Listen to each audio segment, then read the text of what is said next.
friends, it's Alexa and I'm back today to share with you the second wrap-up that I'm doing for the month of June. If you're interested in seeing what I read in the first half of the month, I will link to it down below as well as up here with the card, and you guys can check it out. So far I have read 9 books. I am currently in the middle of one as of filming this, and I'm filming this on Tuesday, so a little bit early. And I've also read 4 manga. So without further ado, let's get started. The very first book that I read in the second half of June was The Choices We Make by Karma Brown, and that was a book that I got for review from the publisher. And it is basically the story of 2 best friends named Hannah and Kate. Hannah has been trying for years to have a child with her husband, Ben, but has been unsuccessful in all her attempts. And just when she's decided to start looking at other options and possibly even just, accepting the fact that she can't have a child, Kate comes to her with the most generous suggestion of being the surrogate for the child.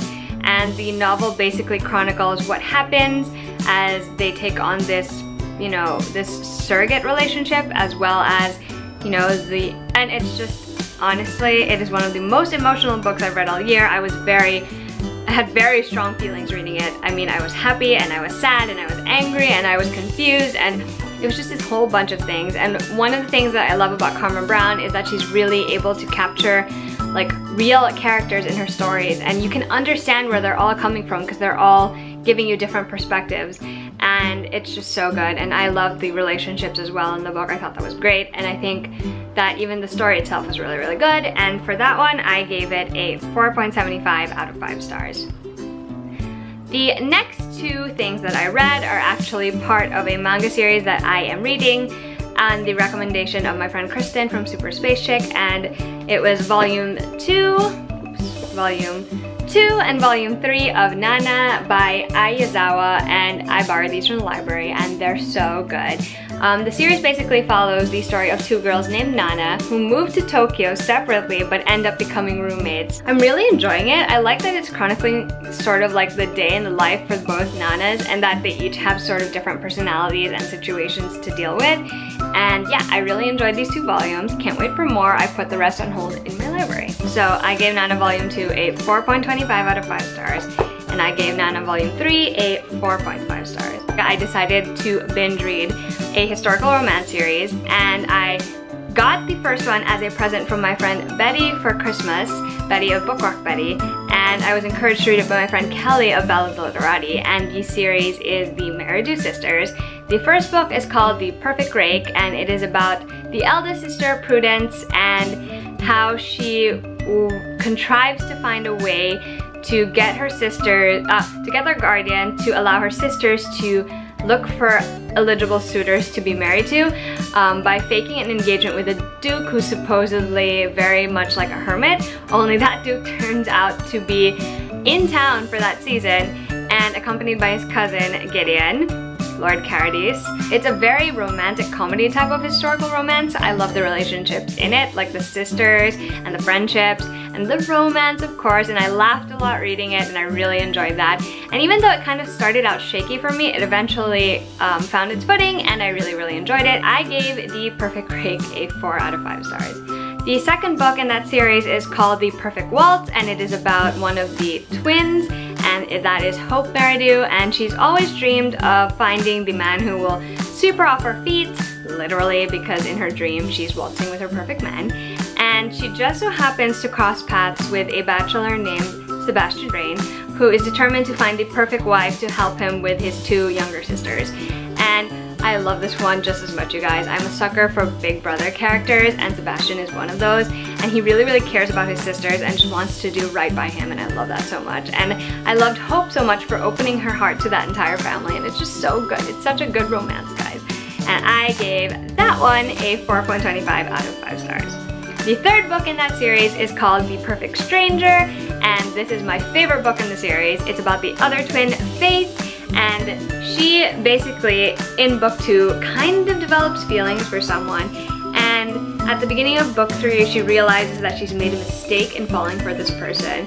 And so she has to find her way home back to her family and her siblings, and on her way there, she encounters a stranger named Nicholas who saves her from these people who are trying to take advantage of her. and they end up falling in together, and because Nicholas can't resist, he wants to help her, and so he proposes that they get married. Let's just say that from there, like, they go on this adventure, this unexpected travel adventure, and I really like that. I love that they start as strangers and then they become friends and then they develop this relationship that's so swoony. And then you find out something's going on and you're like, what? But yeah, it's so good. There was definitely an unexpected element to it that I didn't realize was gonna be in it until the end, but I still loved it anyway, and I gave that one a 4.5 out of 5 stars. The last book in that series is called The Perfect Kiss, and it is about the youngest Merridew, and that's Grace. And it's basically, she basically disguises herself as a companion to one of her best friends who is, or has been, betrothed to marry a man named Dominic Wolf for like ages.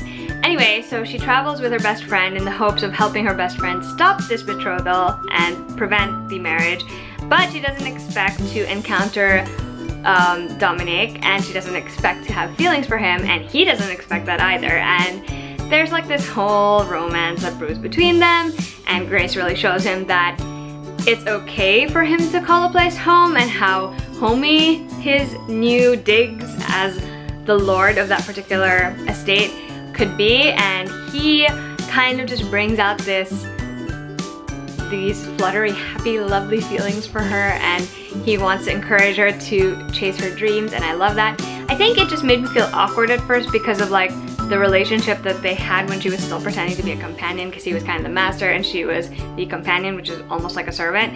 But it really comes into its own, and while this is probably my least favorite of the entire series, I still wound up enjoying it, especially because of that epilogue. I gave this one a 3 out of 5 stars. After that, I went back to reading manga, and these were recommended by Kristen of Super Space Chick, who is basically my manga recommendations queen. And it's Orange, the Complete Collection 1, and Orange, the Complete Collection 2 by Ichigo Takano. It's basically about a girl named Naho, and on the day that she begins high school, I think, on the 11th grade or something, she receives a letter from herself that has arrived from 10 years in the future, and it tells her that she needs to do things to save her friend Kakeru. I fell in love with this story. I knew I was gonna like it because Kristen has never steered me wrong when it comes to manga recommendations, but I didn't realize how much I would love it.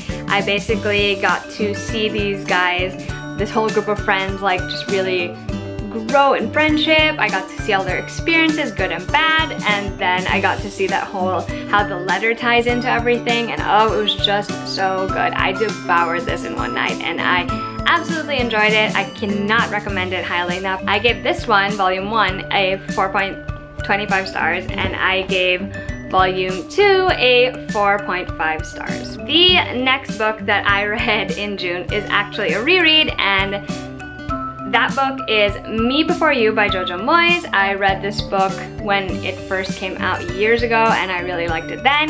And upon a reread, I actually still like it, but not as much as before. And I don't know if it's because I just saw the movie and I really enjoyed the movie and thought that it captured the essence of the story pretty well. It's basically the story of a woman named Lou Clark who gets fired from her old job and has to take on a new one, and finds herself becoming the caregiver of a quadriplegic man named Will. It is about how her life changes upon the start of her life as Will's caregiver. And there's a lot more to it, obviously, and I'm sure you guys have seen it mentioned before. I still thought that Lou was a funny and lovely character. I still enjoyed Will as a character.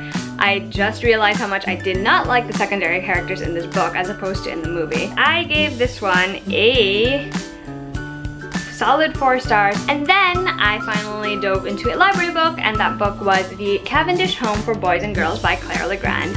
And this is a very creepy middle grade about a girl named Victoria who is basically perfect and always wants to do the right thing, and her life just goes on and she pretty much has a routine until her friend Lawrence disappears. And once Victoria starts to investigate his disappearance, she discovers a lot of secrets that have been kept in their little town, and I really enjoyed this one. Victoria is such a great heroine. She's so spunky, she's so smart, and she's very sassy, and I liked reading about her a lot. And I did find a lot of it creepy. There were a lot of creepy things in this one, but I did not hate that.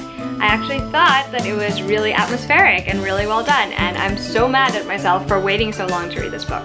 But yeah, if you guys are looking for like a creepy middle grade to check out, this is an excellent one, and I personally will be checking out more of Claire Legrand's work. I gave this one a 4 out of 5 stars. And then I read a review book, We Own the Night by Ashley Poston, which is the second in her Radio Heart series, and this is about a girl named Ingrid North who wants to escape her small town of Steadfast, and she does have plans for it, but then all these plans get derailed by a couple of factors holding her back, including her grandmother having Alzheimer's and her love, like romantic love, for her best friend Micah. However, on Saturday nights for 1 hour starting at midnight, Ingrid is actually Night Owl, who is a host for a call-in radio show, and she's really, really good at it. And what Ingrid discovers in this story is that bringing her two personalities, Ingrid and Night Owl, together might actually change everything in her life. And I really enjoyed this one. It's such a fun contemporary read for the summer. I would definitely recommend it for people looking for something light to read. I really enjoyed the characters in this one. I thought it was funny, I thought it was smart, and even though I have some personal reservations about like some of the plot points and like a few of the characters in the book, I still overall really enjoyed it. And that was really surprising to me, and I was very much shipping the main romance in it, so there's also that. I ended up giving that one a 4.5 out of 5 stars. And then I finally read my first classic of the year, and that is Sense and Sensibility by Jane Austen, and this is actually a reread. I read this in 2010 for the first time, and I really enjoyed it, and I also really enjoyed it on my reread. It is basically the story of two sisters, Eleanor and Marianne Dashwood, who have very different views of how to treat their romance. Eleanor is a bit more practical and she applies a lot of sense. Marianne is a bit more emotional and applies a lot of sensibility. Haha, title. And it just basically follows the ups and downs of their romantic entanglement. And it's just so good. I really enjoyed it because I liked the relationships between the sisters. I liked their very different romances, and the secondary characters were really fun. So it was great to reread this one, and I gave it a 4 out of 5 stars. And at the moment, I am currently reading, and almost very nearly done, I should finish it tomorrow, Harry Potter and the Goblet of Fire, which is obviously a reread, and this is my favorite book of the Harry Potter series. It's the 4th book, and in this one, Harry is actually competing in the Triwizard Tournament, which is a inter-school tournament between the European wizarding schools, and oh my god, I'm just enjoying it so much. And I just really enjoyed this one. I like that we get to spend a lot of time with the Weasleys. I enjoy the fact that the Quidditch World Cup happens in this book, and I also realized for the first time ever I actually ship myself with a character in the Harry Potter series, and that character is Charlie Weasley. I freaking love Charlie Weasley.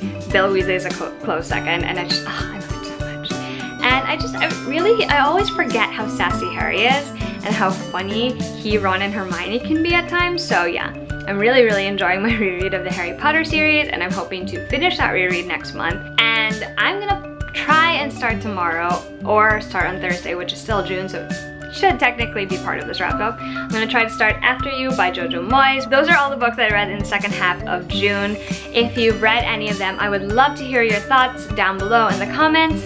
Or if you're interested in reading any of them or have any questions for me, also leave that down in the comments. I would also love to hear what you've been reading this month. Tell me what your favorite book you read this month was, because I would love to know. And yeah, if you guys want to find me on Twitter, Instagram, the blog, Snapchat, Goodreads, any of that, it should all be down in the description box. And I would love it if you give this video a thumbs up if you enjoyed it, and if you subscribe to my channel.